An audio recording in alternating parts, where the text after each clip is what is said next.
Is this on? Yeah, cool.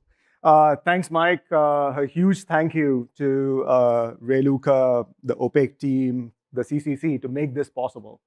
I am just having a blast, seeing all the faces that I've been talking to for years, realizing that many people are taller than I expected them to be, realizing that many people are shorter than I thought they would be. I met some people who I've been admiring. Like I had a great conversation with Dawn last night. This is the community. We are here. So thank you for being here. This is great. So as was mentioned, I'm Vikas.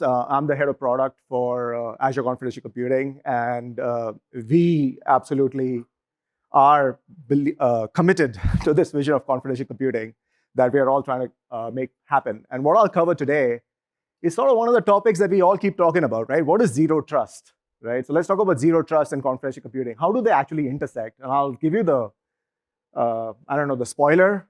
They are connected, right? Like, I mean, you want to do zero trust, you want to do confidential computing, they go hand in hand. So let's talk about that a bit.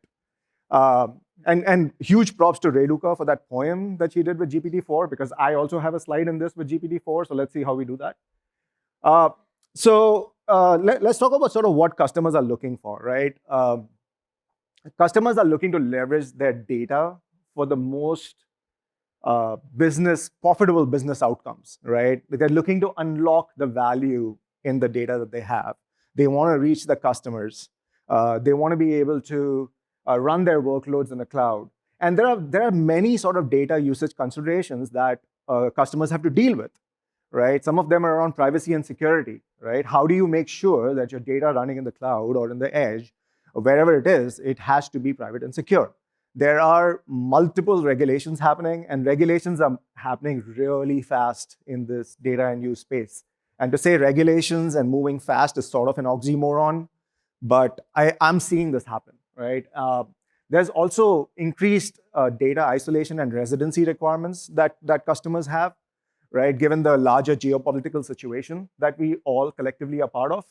And there are new scenarios around how do you collaborate with multiple parties without actually giving the data away. You just want the business outcome. So these are some of the areas that we see customers wanting to leverage their data for the right business outcomes. So let's talk about zero trust for a second. Zero trust is a security framework, right? It's an approach to network and data protection.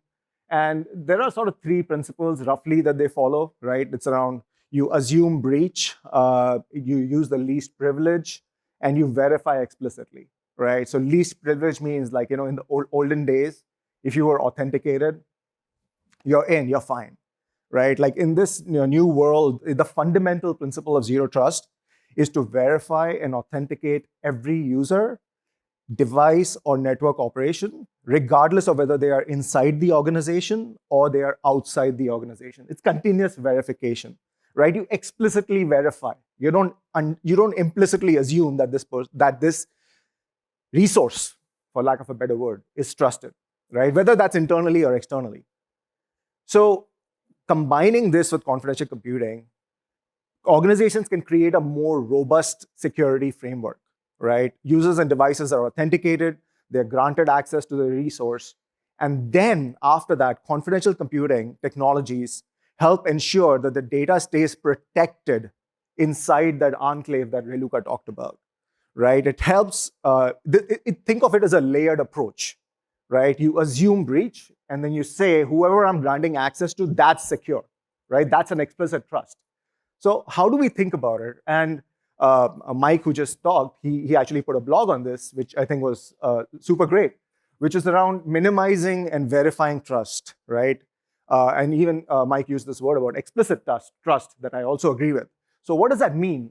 In confidential computing, we isolate the compute, right? The code that you bring, the code that you write, the libraries that you're bringing, the services that you're using, you're isolating the computation. The next is you're verifying the trust. We should start a bingo today, a bingo card that says, anytime somebody says attestation, like we take a shot or something. So I think you're in that space. If you're doing confidential computing, you're constantly verifying trust. You're attesting that the environment is a known good state before you actually do computation on that data. And the third element is explicit trust. You don't trust anything by design. You just say, I'm explicitly trusting just that. I don't trust anything else, right? So when you combine this with the zero trust principles that we talked about in the previous slide, it really aligns very well, right? Like these are almost complementary, right? To talk about them separately, it doesn't make sense to me, right? So it's around, okay, you want to use least privilege, do computer isolation, right? You want to verify explicitly, well, here's an attestation framework that tells you that you're running in a known good environment, right? And if you're assuming breach, you're actually saying that there is an explicit trust on this computation that I'm doing, on this data that I'm using, right? So when you kind of look at the relationship together, and this slide was generated by ChatGPT, by the way. They actually told me, like, create 2 circles, in this circle, write these 3 keywords, in this circle, write 3. It's awesome. We live in an amazing time. But in terms of zero trust, right, it's around access control, verification, network security, and confidential computing. As we know, it's around data confidentiality, secure processing, a trusted execution environment that gives you verifiable assurance for data and code integrity and data confidentiality. And the intersection between them is an enhanced data protection, right? By example, right, by implementing, say, zero trust policies, a healthcare organization, as an example, could say that only authorized healthcare providers can access patient medical records. Zero trust will verify the identities and access privileges, and confidential computing will protect the confidentiality of the patient data, right? So over here, what you get is the combination of zero trust and confidential computing can address the specific security challenges to say, okay, how do we make these worlds better together? And they are together. Like, I would say zero trust is confidential computing. They go together. So how are we enabling this, right? We all know this concept of a virtual machine, right? So this is an example of confidential virtual machines where you're minimizing and you're verifying the trust in what you're actually computing on. So here, thanks to our partnership with AMD and Intel, we've enabled these confidential virtual machines where, on a general purpose virtual machine, you're trusting the control plane in a certain way, right? Obviously, the control plane is extremely secure, but what we're talking about with confidential computing is a new innovation. It's a new innovation on how we do hardware. It's a new innovation on how we do compute. So here, what you see is a confidential virtual machine, or a CVM, will be launched. The application will not run until it has attested. It'll only then do you release the keys, and only then do you execute the code. So this is a paradigm shift, right, in some ways, where you're only doing compute once you've verified that this environment is a known good state. And this verification is an optional component, right? You can verify, but by default, today, confidential virtual machines are so easy. You use a general purpose virtual machine, you redeploy into a confidential virtual machine, you're done. There's no code change required. There are no libraries that need to be written. You're basically redeploying. It's as easy as that. And we're taking that forward, right? We're taking this forward with a partnership with NVIDIA on confidential GPUs. If you haven't noticed, there's something called AI happening around the world. I don't know if people are talking about it. But here, right, like, we know that confidentiality doesn't just say in the CPU boundary. Everything that we're doing with the data we have, the ability to drive business results with those data, comes with the ability to do these workloads at scale parallelly with GPUs. And this is where confidential GPUs are going to be a game changer in how we do computation on data, especially with large language models, or the different use cases that AI is making us all excited with right now. And we are super excited. We are looking forward to the upcoming preview on the Hopper series. Similarly, we don't have to stop at containers or VMs or GPUs. Containers, we are in a world where there is massive containerization everywhere, right? Like, most cloud native workloads are containerized. So here, what we're talking about with our open source work that we're doing with Kata Coco containers. Here, there is a pod.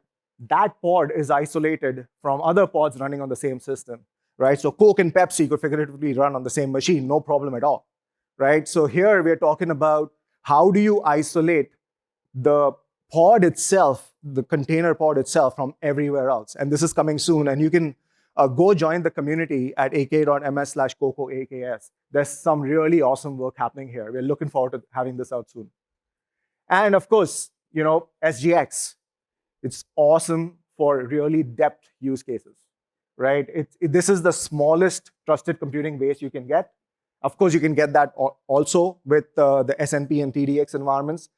There, you have the ability to bring your entire kernel, right? So you don't have to write straight C++ code. But if you are interested in writing C++ code or Rust code, where you're actually refactoring your application and using one of the libOS sort of capabilities, SGX is a great option for that. So the way I kind of explain the solution matrix right now, this SGX capability is awesome for sort of, you want to reduce your trusted computing base. And then for lift and shift scenarios, where you're basically just redeploying the newer capabilities of AMD SEV SNP, Intel TDX, the upcoming work with NVIDIA GPUs, those just make it a snap to quickly adopt, right? So in Azure, we have been spending a ton of time on sort of expanding our portfolio of confidential computing, right? So here, the way we think about it is, it's primitives at the hardware level. We have not done specialized hardware for confidential computing. This is general purpose hardware. This is the hardware that all of us use everywhere, right? So general purpose hardware has confidential computing capabilities. Over time, confidential computing just becomes computing. There is no special branch. It's like HTTPS. So here we start off with the hardware vendors. We work on enabling virtual machines. We work on enabling containers, and we are working on enabling more services, right, on top of it. The containers and virtual machines are primitives, and then there are value-added services on top. For example, confidential Azure Data Explorer, confidential Azure Databricks that we announced, and of course the work that's happening with Intel Project Amber that we're super excited about. So these are sort of the elements that are starting to come together, and there is a growing ecosystem of customers, right? The work that we are doing with Signal, obviously, Proximus is in the room, F5, Calistone, Royal Bank of Canada. We announced a great partnership with Swift. I don't know, it's on our website, but you should go check it out. It's an awesome video. And partners. Many of them are in this room. I didn't have enough room to put customers and partners on the screen because there's just too many. So I apologize if I've left you off. This ecosystem is growing really, really rapidly, right? I invite you to engage with the folks on the screen, engage with us, and get your confidential workloads going. So what does a zero trust confidential cloud look like? Data is fully in control of the customer during its entire life cycle, from the time it is created until it is destroyed. The service provider is outside the trusted computing base. Code that is running is protected and verified. And you have an immutable ledger that tells you an auditability, right? That's sort of what a zero trust confidential cloud look like. So I want to leave you with this. The future is confidential, right? Like, this is where we are all going. This is the first Confidential Computing Summit. We are all excited to be here. Let's see how fast we can get to this future. Thank you.